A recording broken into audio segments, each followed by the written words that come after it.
Okay तो धुरंधर 2 ने अभी पिछले कुछ टाइम में इतने ज्यादा झंडे गाड़ दिए हैं कि डैडी को आते आते मम्मी याद आ गई। लेकिन जिस धुरंधर ने वो किया है उसको लेकर सवाल उठ रहे हैं कि क्या ये दंगल जो कि बहुत साल पहले आई थी उसका रिकॉर्ड तोड़ पाएगी। क्या ये मूवी इतनी हाइप जमा कर पाई है कि ये 2000 करोड़ पार कर जाए। तो आज हम इसी के बारे में बात करने वाले हैं, क्योंकि मैंने सुना है कि दूसरों की खुशी में खुश होना चाहिए क्योंकि खुद खुशी खराब होती है। जहाँ देखो दंगल ने 2000 करोड़ पार क्यों किए थे, क्योंकि दंगल के 2000 करोड़ पार करने के पीछे बहुत बड़ा रीजन था चाइना का। जहां मूवी ने चाइना से ही 216 मिलियन यानी 1200 से 1300 करोड़ कमाए थे, जो कि इसके 2000 करोड़ का 60 to 70% है। और इंडिया से खाली इसने 535 से 538 करोड़ कमाए थे।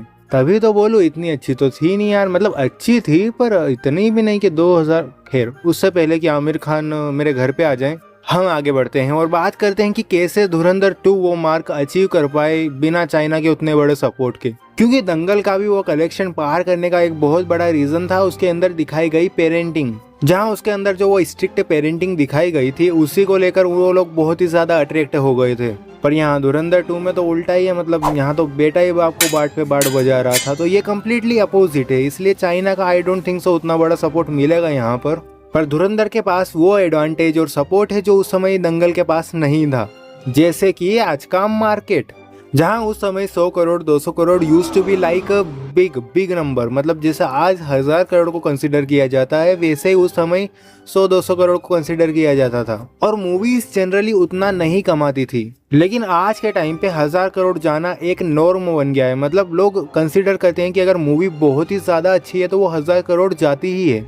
पहले क्या होता था कि लोग हर मूवी देखने जाते थे, मतलब कोई भी मूवी फ्लॉप नहीं जाती थी। लेकिन लॉकडाउन के बाद ऐसा हो गया है कि अगर लोगों को मूवी बहुत ज्यादा पसंद आ रही है तो वो 1000 करोड़ 1500 करोड़ आराम से क्रॉस कर जाएगी। और अगर नहीं पसंद आ रही है तो वो मूवी अपना बजट भी रिकवर नहीं कर पाएगी। जहां धुरंधर 2 के साथ हम सबको पता है कि कौन सा वाला केस है, जो कि इसी के साथ लाता है मेरे अगले पॉइंट पर, सीक्वल वैल्यू। जहाँ बहनचोद हम सबको पता है कि सीक्वल्स कितने चल रहे हैं आजकल। बाहुबली 2, KGF 2, पुष्पा 2 तक चल गई भाई। जहाँ इन सब के पार्ट 1 के कलेक्शन को देखो तो बाहुबली 1 का रफली 500 से 600 करोड़ ही था, जहाँ पार्ट 2 ने 1800 करोड़ प्लस किया था। फिर KGF का कलेक्शन देखो तो पार्ट 1 का 400 से 500 करोड़ ही था, लेकिन पार्ट 2 ने 1100 से 1200 करोड़ किया था। और सबसे शॉकिंग तो पुष्पा का है, जिसमें पुष्पा पार्ट 1 का 300 करोड़ से 400 करोड़ ही था, लेकिन पार्ट 2 ने 1800 से 1900 करोड़ किया है। जो कि यही केस अब अगर हम धुरंधर 2 पे लगाएं तो धुरंधर 1 ने ऑलरेडी 1300 करोड़ पार कर लिया है। तो अगर इन सारे पार्ट 1 का कलेक्शन इतना कम था और फिर पार्ट 2 1000 करोड़ पार ही गई है, तो यहाँ पर तो पार्ट 1 का कलेक्शन ही 1000 करोड़ है।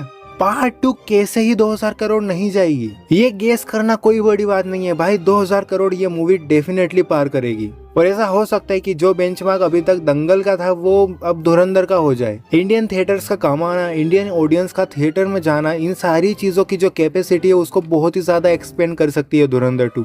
और इंडिया के साथ ही साथ ये मूवी ओवरसीज में भी बहुत ही अच्छा परफॉर्म कर रही है, क्योंकि मूवी ने अभी अपनी एडवांस बुकिंग में ही 110 करोड़ कमा ली है ऑलरेडी, वो भी ओवरसीज से।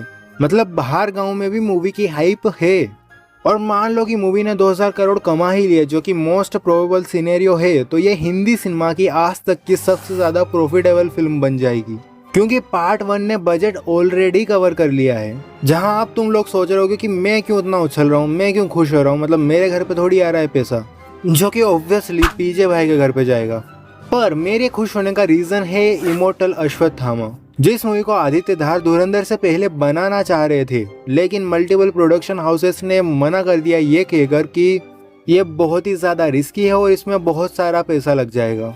इवन एक बार को रणवीर सिंह को कास्ट कर लिया था, फिर भी वो लोग बोल रहे थे कि ये इतना बड़ा हीरो नहीं है कि उसके ऊपर इतना पैसा लगाया जाए, और इसीलिए वो मूवी नहीं बन पाई और शेल्व हो गई। यूं ही अगर तुम लोग नोटिस करोगे तो धुरंधर और उरी के रिलीज में बहुत ही बड़ा टाइम गैप है। तो इस बीच धर भाई अपने यही बकचोदी कर रहे थे। जहां धुरंधर पार्ट 1 और पार्ट 2 के कंबाइंड प्रोड्यूसर आदित्य धर ही हैं, तो ये जो भी धनराशि आएंगी वो वही लेके जाएंगे। और इसके बाद आई थिंक अब प्रॉब्लम नहीं होनी चाहिए इमोर्टल अश्वत्थामा बनाने में। और as a super hero fan हम लोगों के लिए ये तो अच्छी ही बात है that we will get to see peak detailed super hero movie by Aditya Dhar. बाकी आप लोगों का क्या कहना है इसके ऊपर कमेंट बॉक्स में बता देना। एंड वीडियो अच्छी लगी तो वीडियो को लाइक कर देना, अपने दोस्तों के साथ शेयर कर देना एंड सब्सक्राइब कर देना, नहीं तो लुल्ली का दिल आ जाएगा तुम पे। बाय।